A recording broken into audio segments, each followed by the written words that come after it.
Thank you, everyone, so much for drumming me up. I don't think I've ever been drummed on stage before, so that's pretty cool. I'm also a really big music and musical theater nerd. I did choir and band. Never let me play drums, so this was pretty fun for me to get to do that. So, I bet you guys are wondering, though, why did we do that? It was fun, right? But why did we do that? Well, we did that because it actually models the week that you have here ahead at Discover. It's not that we're going to be drumming all week long, but we wanted to do something that maybe made you a little bit uncomfortable, gave you an opportunity to make choices, focus your energy, observe and learn from your peers, and hopefully have a little bit of fun, too. So my name is Skladzinski, and you can think of me as your tour guide for the week. And the first thing I'd like to direct you to do is give one more round of applause, this one for yourselves. Congratulations on becoming a senior associate.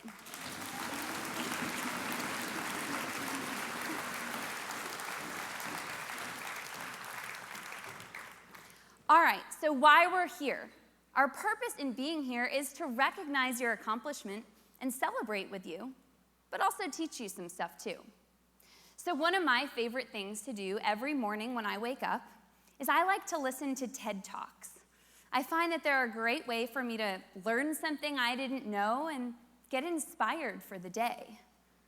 And that's part of why I really like this Discover program so much. It's kind of like one whole week of TED Talks from really awesome speakers, where you're going to get to hear from thought leaders who will talk to you about enhanced self-leadership, bringing energy, purpose, and focus to everything you do, and learning how to make intentional choices. Now, as you could probably tell by the Drum Cafe, this isn't going to be quite like the other PWC training that you've been to. We didn't ask you to bring your laptop here. And so to illustrate that, I want to tell you the full name of the program. It's not Discover. It's the Senior Associate Leadership Development Experience. And I think that last word, experience, is what's really important to understanding this whole thing. Because for something to be an experience, it means that it's really personal.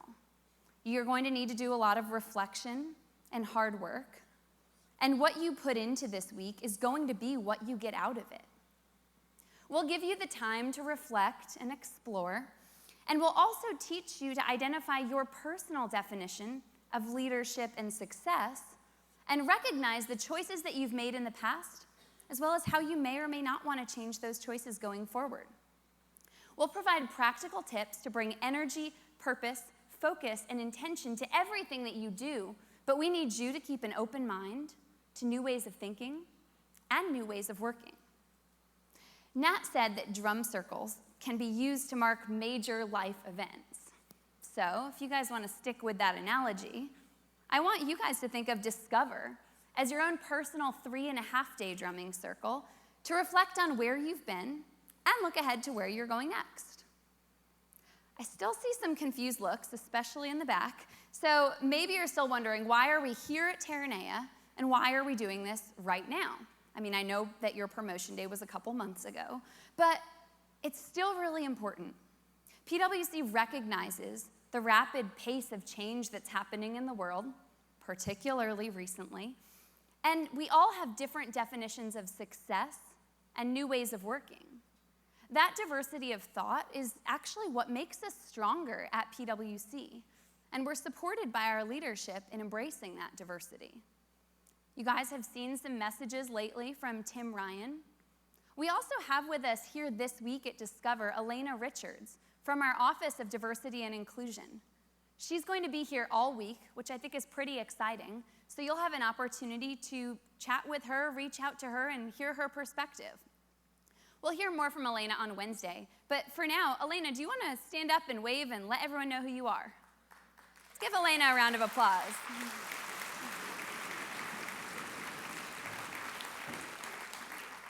I like that, using the drums for applause. It's a lot more fun. So the need has never been greater for PWC to have more authentic leaders, like Elena, like Tim, and hopefully like yourselves. And PWC recognizes that there's more to you than who you are at work, and so they want to invest in the whole you as leaders. See, authenticity in leadership is about bringing who you are into everything that you do. And that's what makes Discover important for all leaders, both present and future. We're going to, again, our purpose in being here this week, we want to celebrate, we want to focus on you as leaders, but we also want to create a safe space for you to reflect on your life and what you want out of it. We'll equip you with the capacity and capability to make good life choices, but for yourself, your family, your community, and your career. And our goal for you this week is to walk away from Discover with the knowledge and the tools to be a leader in all aspects of your life. So, what do I mean by that? Well, these are the 4 life domains.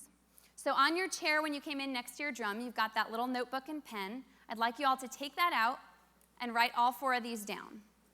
If you lost your notebook or your pen, there's volunteers coming around. Just raise your hand and I'll come to you and bring you a notebook and pen.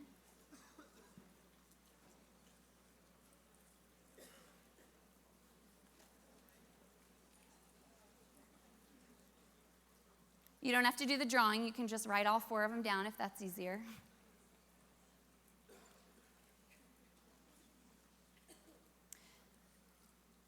So again, I kind of want to compare these 4 life domains to that drum circle that we just did.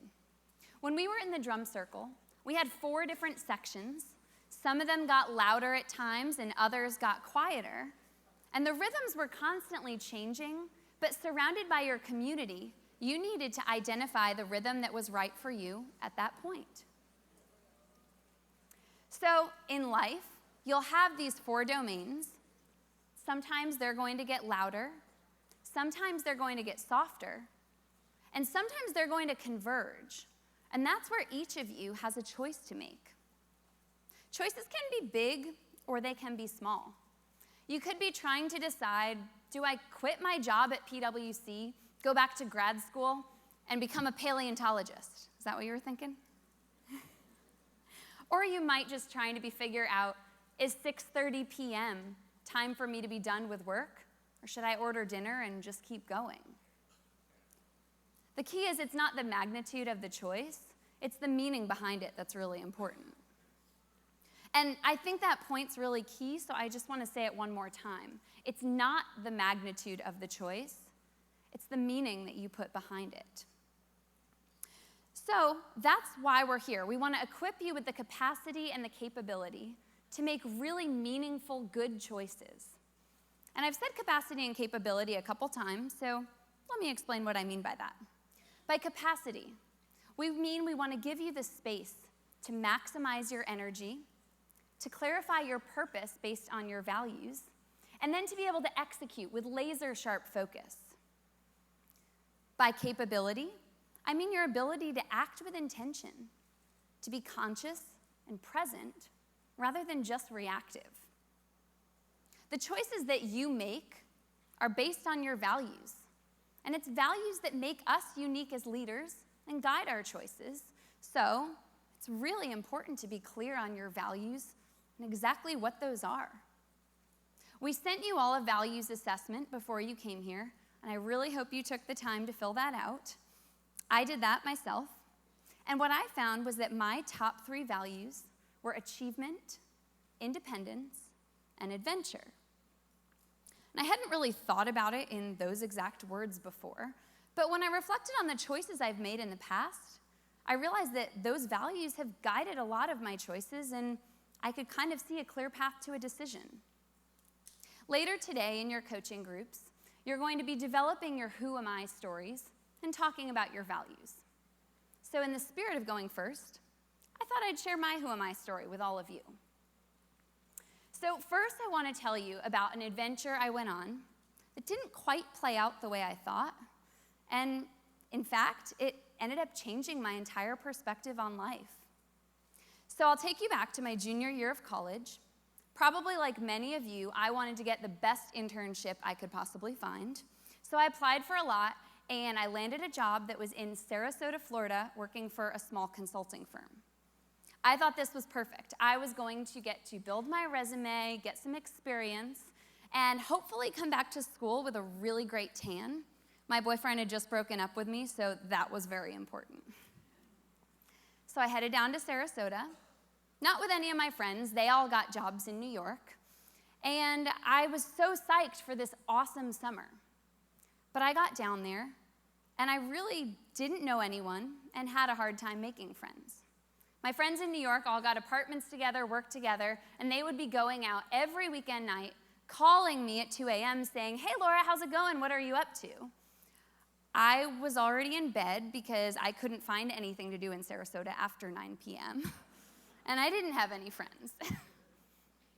So it's funny, but I was also really lonely.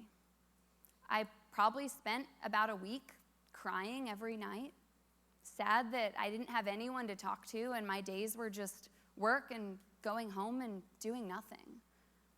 But after a week of that, I said, all right, I either need to just quit and go home because this is not working, or I need to find something else to do with my time other than socialize. So I decided I was going to try to do 2 hobbies that I'd previously thought impossible. I wanted to learn to cook, and I wanted to learn to run. So on the cooking front, like most college students, I was a pro at making Kraft Easy Mac. Good stuff. But other than that, hadn't tried anything. So with all this extra time that I had, I would go to the grocery, maybe look around and see if there was anyone I could be friends with before deciding that was too creepy. And I would pick up whatever I needed in order to cook along with Rachel Ray's 30-minute meals when I watched it on TV that night. So by the end of the summer, I'd probably cooked about 50 different recipes, and now I can cook just about anything you throw at me.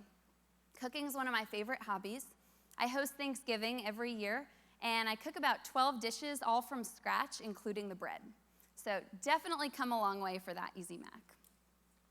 The running, though, that was something that was a lot harder for me. So let me give you a bit of background here. I told you guys I loved that drumming. I was a music nerd. I loved choir, I loved band, I loved musical theater. You guys will notice I did not say any sports in there, and that's because gym class was the bane of my existence. Terrible. How many of you remember the mile fitness test? I hear laughing. Yeah, that was the worst day of the year. I tried to play sick, and it almost never worked. And that was partially because I was the slowest one in my entire grade. So I would run the mile. Okay, run's maybe not the word for what I did, but I would complete the mile in about 15 or 16 minutes. And my gym teacher would say, "Come on, Laura, you can't really be that slow. Put some effort into it." And I'm like, "No, this is how slow I am. I'm just not a runner." And I was okay with that because I said that's not who I am and I can't be good at everything. But that summer, I decided I wanted to learn to run 1 mile. So I didn't have a Garmin watch. I drove my car around the neighborhood and figured out exactly how far a mile was based on the odometer. And so every morning I would go out and I would walk a lot and I would run a little, and then I would walk a lot more and run a little bit more. And I just kept trying to increase how much I was running and decrease how much I was walking until by the end of the summer, I could run that whole mile. I also did a 5K race that summer with some walk breaks in there. And so I got to go back to school in the fall, not only with my resume and not only with my awesome tan, but also with my participation medal in the 5K. And I told all my friends, I was like, "Yeah, guys, I'm a runner now. I did a 5K. So I also, remember, I didn't know that people ran further than a 5K. I thought that was as far as you could ever run. Yeah, basically an Ironman to me. So I finished out my senior year, and then I finally got to move to New York with all my friends, which I was so psyched about. And so every Friday night, we would go to happy hour, which would become dinner, which would become drinks, and I'd be out till all hours, and finally, I was not the one going to bed at 9 p.m., which was very exciting. But every Saturday morning, I would wake up, and I would not feel so great after all that, so I would go for a run. Now, how many of you guys are from New York? All right, we got a good bit here, all sitting together. So I lived on the Upper West Side, pretty close to Columbus Circle, and I would run down the West Side Highway, kind of that bike path that's there. So I started out, and I was running a mile. But every time I went out, I tried to go 5 minutes more than I had done the week before. And so that mileage started to add up. So one Saturday, I went out and I ran 5 miles. And then I went out, a month or so later, and I ran 10 miles. And then I ran 15 miles. And then one Saturday, I went out and I ran 22 miles. Now, I still kind of didn't think I was a runner, but I had done 22 miles. So I went online and I Googled, easiest marathon for beginners. What I found was better than an easy marathon, though. So it was a marathon in Burlington, Vermont, not too far from New York and pretty easy to get to. But this marathon was sponsored by Ben & Jerry's. And this marathon had all-you-can-eat ice cream at the finish line. What other reason is there to run a marathon than getting all-you-can-eat ice cream at the finish line?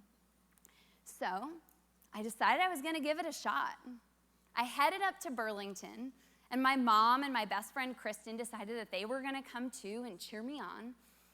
But they didn't know how scared I was.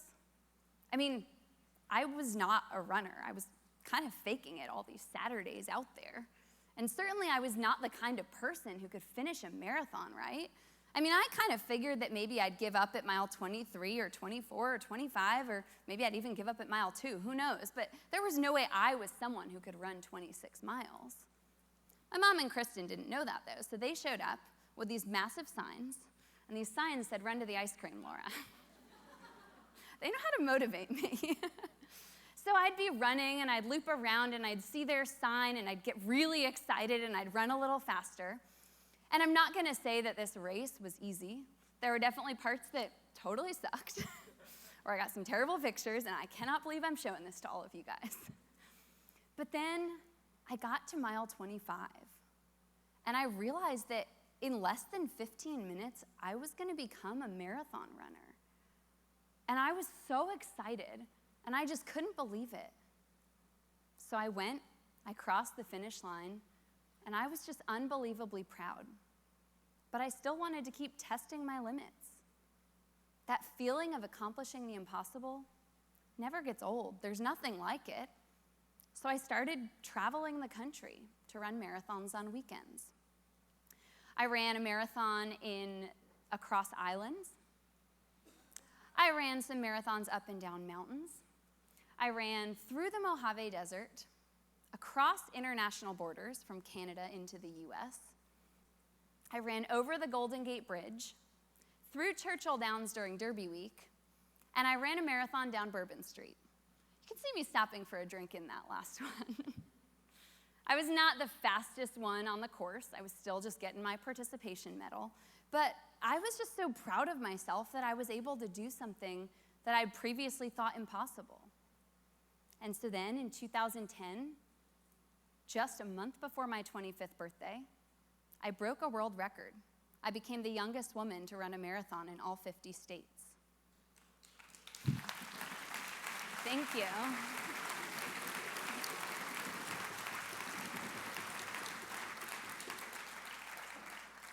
That unexpected achievement, going from someone who couldn't run a mile to holding a world record in the marathon, I mean, that goes along with my value of achievement, but it's also when I started to develop my values of independence and adventure.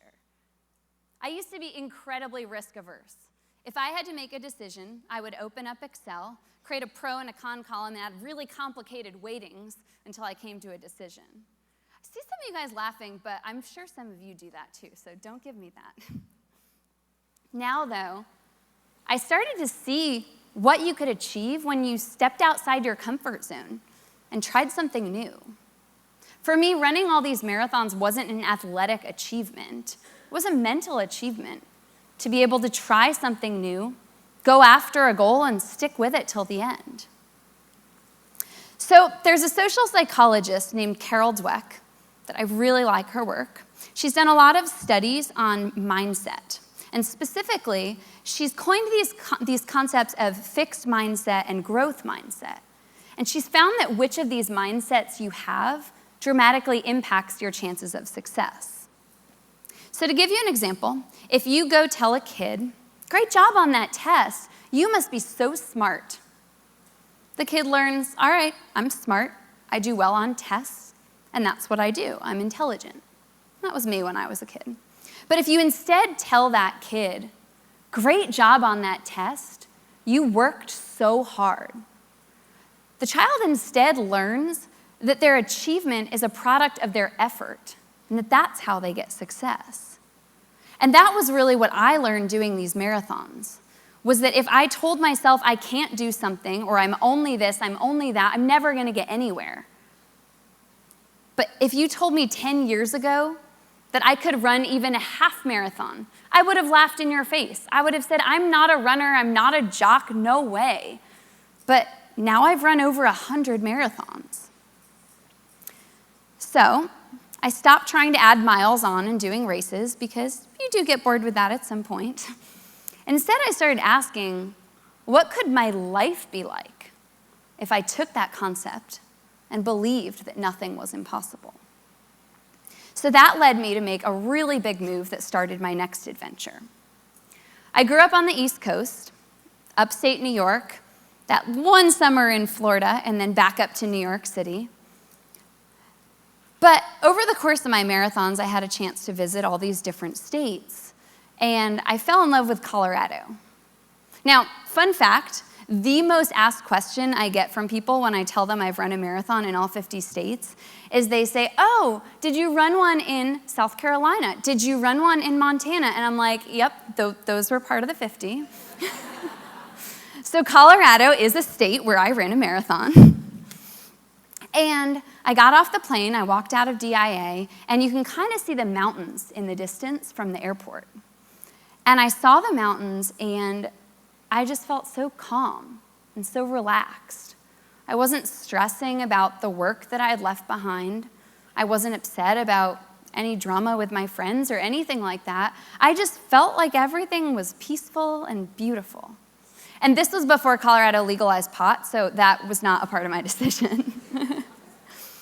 So I decided that I wanted to have that feeling all the time, and I wanted to move to Colorado. So I went to my friends with this idea, and I was like, guys, I want to move to Colorado. What do you think? And they were like, Laura, you're a city girl. People in Colorado are really outdoorsy, and that's not you. And they were right. Hated hiking, hated camping, hated dirt, and hated bugs most of all. So then I went to my manager, and I said, hey, can I transfer to the Denver office? And he said, you can if you want to, but it's going to delay your promotion. It'll probably set your career back a few years. You can do it, but I wouldn't if I were you. Finally, I thought about my health. I have a lot of trouble breathing at altitude and don't know what it is, but here I was thinking of moving to the Mile High City.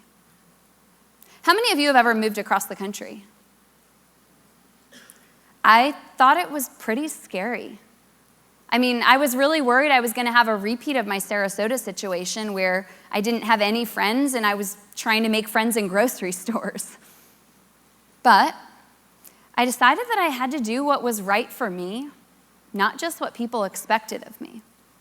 So I put all my stuff in a pod, shipped it across the country, and then I had no choice but to fly there myself.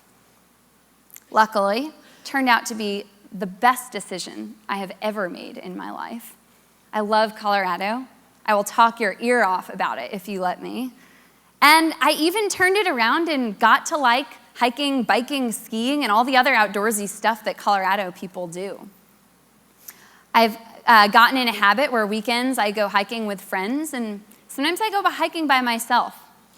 This is a picture of me at the top of one of Colorado's famed 14ers, which is a 14,000-foot mountain. This one I did all by myself, just me and my backpack.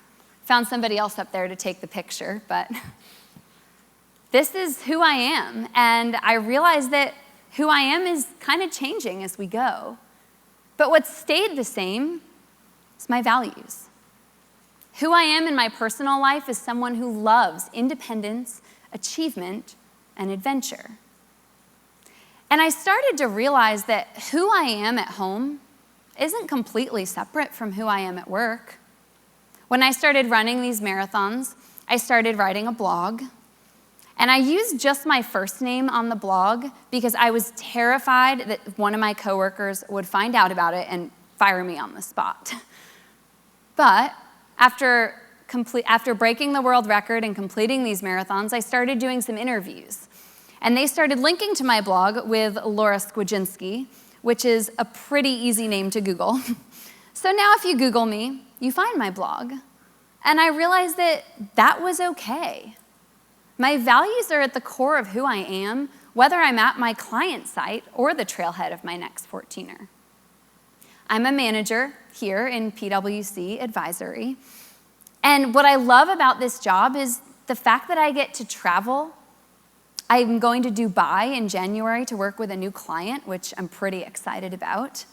And I'm constantly getting to work with new clients and take on new challenges. I work in our transportation and logistics practice, so I do a lot with airlines, airports, and hotels. But even outside of that sector, I've looked for work that just challenges me and makes me happy. Last summer, I published a white paper that was about the workforce of the future in Colorado and what that would look like. Told you guys I love Colorado now. And that white paper was something that I was able to present to the governor of Colorado and then have him publicly recognize me in several speeches. That was an opportunity that was not given to me, and it wasn't something that went along with my everyday work. It was something that I just thought sounded cool, and I wanted to try it out. So that's all about my sense of achievement. But as a manager, I've found that achievement isn't just what I can do personally, but also how I can help other people to reach their goals. These days, I don't really run many marathons, but if I were going to do one again, it would be because somebody asked me and said, I want to run a marathon, will you run it with me? I've done that with about a dozen people now, and there is just such an amazing feeling when you see someone else cross the finish line and realize that they did something they didn't think that they could do. On my teams here at PwC, I've started what we call our 6x6 challenge. We try to come up with 6 new goals for every person every 6 weeks. 2 of them are project related, 2 of them are related to work but not the project, and then 2 of them are completely personal. So here's some of the goals from one of our 6x6s. I hear laughing. Are you guys laughing at give up cheese? That one was mine. Kind of a cheese addict, and I will tell you, I'll get excited about the mac and cheese they serve here because it's really good. So that's who I am, and that's my who am I story.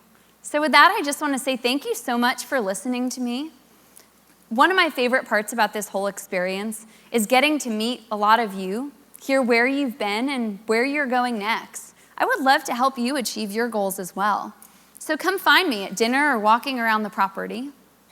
If you didn't like my talk and you don't want to talk to me, that's okay too, but I would encourage you. That's fine, I get it. But I would encourage you while you're here, step outside your comfort zone, talk to someone new. Throughout my adventures, a really common theme has been searching for happiness.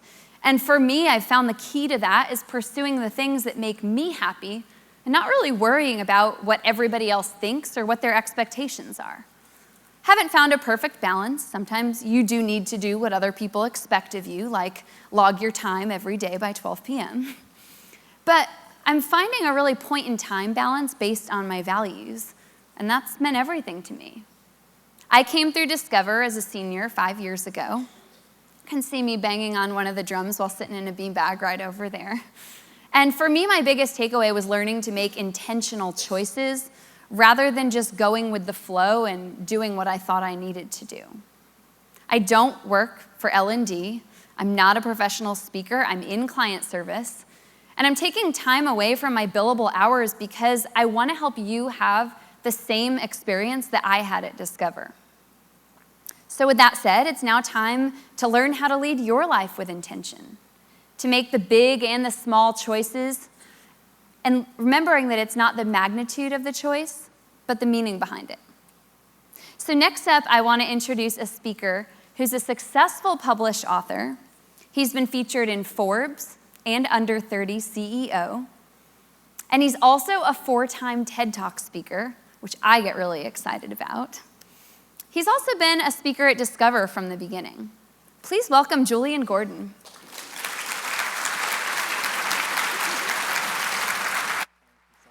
Great job. Thank you so much.